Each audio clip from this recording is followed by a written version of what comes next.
जब दोस्तों दुनिया के टॉप बिलियनियर्स की बात होती है तो हमारे दिमाग में एलोन मस्क, जेफ बेजोस और बिल गेट्स का नाम आता है। लेकिन असलियत ये है कि ये लोग सिर्फ अमीर दिखते हैं, मतलब इनका नाम शामिल है उन अमीर लोगों में जिनकी लिस्ट मौजूद है। लेकिन क्या कभी आपके दिमाग में आया इंग्लैंड की रॉयल फैमिली, सऊदी अरेबिया के शेख और प्रिंस का नाम हमें इन अमीर लोगों की लिस्ट में क्यों नहीं सुनाई देता? अगर आप भी इन सवालों का जवाब जानना चाहते हैं तो इस वीडियो को ज़रूर देखिएगा। वैसे तो दुनिया में बहुत सारे अमीर देश हैं, लेकिन पश्चिमी एशिया की कुवैत, सऊदी अरब और कतार जैसे देशों में शोहरत की तो बात ही अलग है। इन देशों में बड़े से बड़े एक से एक रईस हैं जो Bill Gates, Jeff Bezos, Elon Musk से भी कई गुना ज़्यादा लग्जरियस लाइफस्टाइल जीते हैं। इन रईसों के बारे में ये भी दावा होता है कि ये लोग जेफ बेजोस, एलोन मस्क से भी ज़्यादा अमीर हैं। लेकिन फिर सवाल आता है कि अगर ये लोग इतने ही अमीर हैं तो इनका नाम दुनिया के सबसे अमीर लोगों की लिस्ट में क्यों नहीं आता? ये जो लोग हैं ये लिस्ट में रहते ही नहीं हैं, और ऐसा क्यों होता है? इस बात को जानने के लिए जानते हैं कि दुनिया के इन सबसे अमीर लोगों की लिस्ट कौन बनाता है। फोर्ब्स, बिजनेस इनसाइडर और ब्लूमबर्ग जैसी मैगजीन्स इस लिस्ट को बनाने का काम करती हैं। लेकिन इन सभी मैगजीन्स में से फोर्ब्स पर ही सबसे ज़्यादा भरोसा किया जाता है, क्योंकि लोगों के बीच फोर्ब्स की एक ऐसी इमेज है कि लोग इस मैगजीन के डाटा पर ही सबसे ज़्यादा भरोसा करते हैं।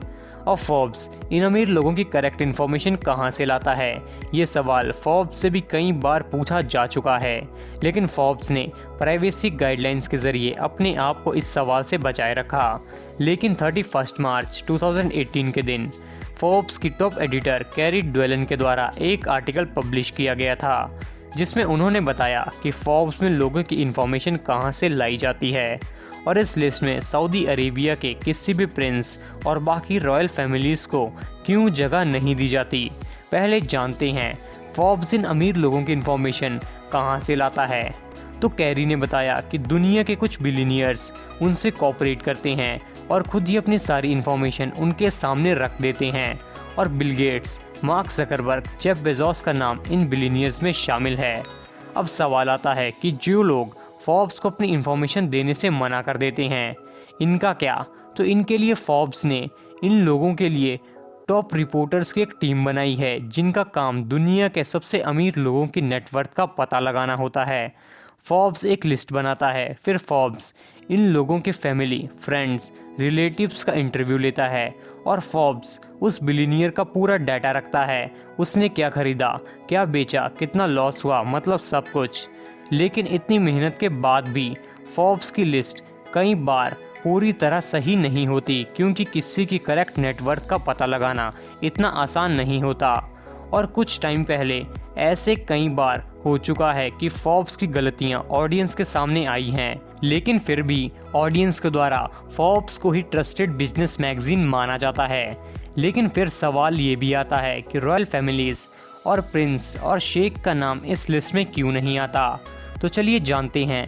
दोस्तों, फोर्ब्स की लिस्ट में फोर्ब्स सिर्फ सेल्फ मेड बिलियनियर्स का नाम ही शामिल करता है, जिनकी नेटवर्थ $1 बिलियन से ज़्यादा होती है। लेकिन अब दिमाग में सवाल आता है कि मुकेश अंबानी का नाम इस लिस्ट में क्यों शामिल किया जाता है, क्योंकि मुकेश अंबानी तो धीरूभाई अंबानी के शुरू किए हुए बिजनेस को संभाल रहे हैं। तो इसका जवाब है फोर्ब्स के फंडे थोड़े अलग हैं। मान लीजिए किसी बंदे की नेटवर्थ $40 बिलियन है और वो अपने 4 बेटों को बराबर बराबर अपनी दौलत बांट देता है। अब हर बेटा $10 बिलियन का मालिक बन जाता है। लेकिन फोर्ब्स अपनी बिलियनियर्स की लिस्ट में इन बेटों को शामिल नहीं करेगा, क्योंकि ये पैसा इन्हें विरासत में मिला है।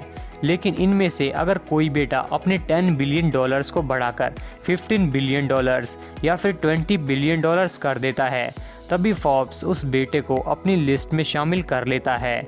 इसीलिए दोस्तों, मुकेश अंबानी को भी फोर्ब्स अपनी लिस्ट में शामिल कर लेता है। लेकिन सऊदी के किसी भी शेख या फिर प्रिंस को फोर्ब्स अपनी लिस्ट में शामिल नहीं करता। तो इसका कारण है कि सऊदी के शेख्स और प्रिंस की जो दौलत होती है वो इन्हें विरासत में मिलती है, और इस प्रॉपर्टी और दौलत का कोई एक मालिक नहीं होता, इसके मालिक पूरी फैमिली ही होती है।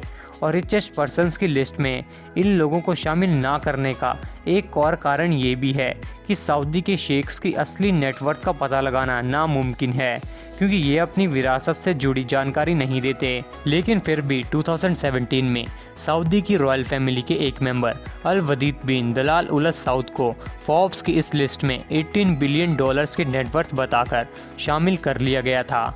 लेकिन इस लिस्ट में पब्लिश किए जाने के बाद से अल वदीद बिन ने ये कहा कि फोर्ब्स ने जो अपनी लिस्ट में दिखाया है वो सरासर झूठ है, उनकी नेटवर्थ इससे 10 गुना से भी ज़्यादा है।